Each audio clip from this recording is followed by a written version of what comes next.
Chuck, how are you? Morning. Morning. Good to see you. You too. Early start today, huh?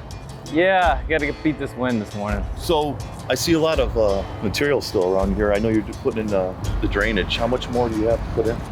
Like we've got most of the, probably about 80% of the material in right now, but I want to find out how much we generated by putting all this pipe in. We're here at Bermuda Lakes RV Park in Fort Myers, Florida.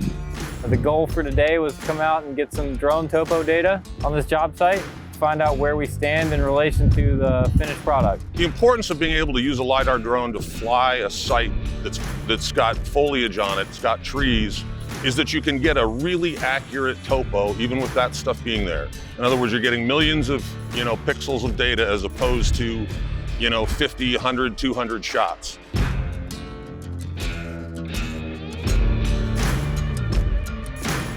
Get out here nice and early this morning. The wind is forecast to get up around 20 miles an hour, probably 25, maybe even gusting to 30 a little bit later on. Hopefully we can get this job done well before then. It's going to be a little bit of a race to beat the weather, really. Kind of a variable you don't really have much control over, except just try and get it done as quick as you can.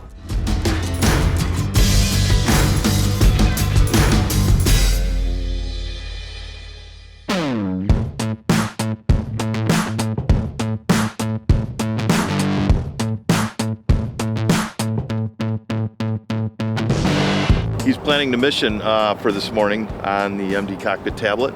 And then when he's done planning it, he'll come out here and upload it to the drone via Bluetooth, and he'll be ready to go. This flight path is a little broken up. I got to try to minimize dead space here because there are some neighborhoods and stuff that we don't really need to capture, so we can fly around them. We can probably knock this out in 3 flights depending on the wind.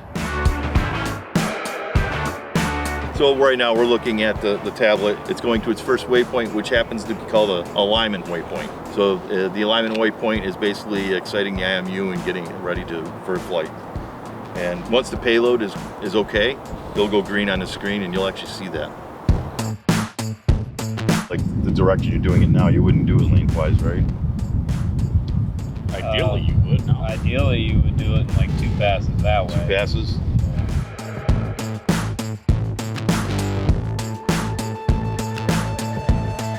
The more wind you have, the shorter your flights are going to be because the drone has to fight the wind to stay stable. So that's why we're flying earlier this morning because there's less wind in the morning.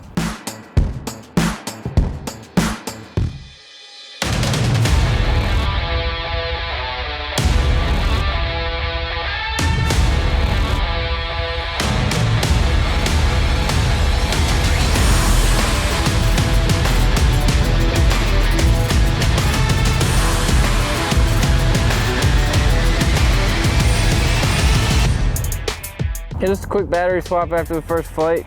Get ready for the second one. Here. I actually think it's a lot windier than we think it is. You just look at the top of the trees. But I think we can get this this last flight in here before it gets too bad. Yeah, it's definitely windy. Yeah, I can see it. It's going against the wind right now. It's pitching. So it's probably gonna be 4 flights, huh? Oh, it's sucking battery for Yeah, sure. I figured. The MD LiDAR 1000 is rated to fly in 20 mile an hour sustained winds and 25 mile an hour gusts. Perfectly capable of handling that, but just on the safety side, I'd prefer to keep it below that. So if we can get this flight done before that wind really gets up there into that range, that'd be good. Are you watching it? It's getting knocked around a pretty good bit. You can tell, I mean, if you watch it, it floats around a little bit when the gusts pick up.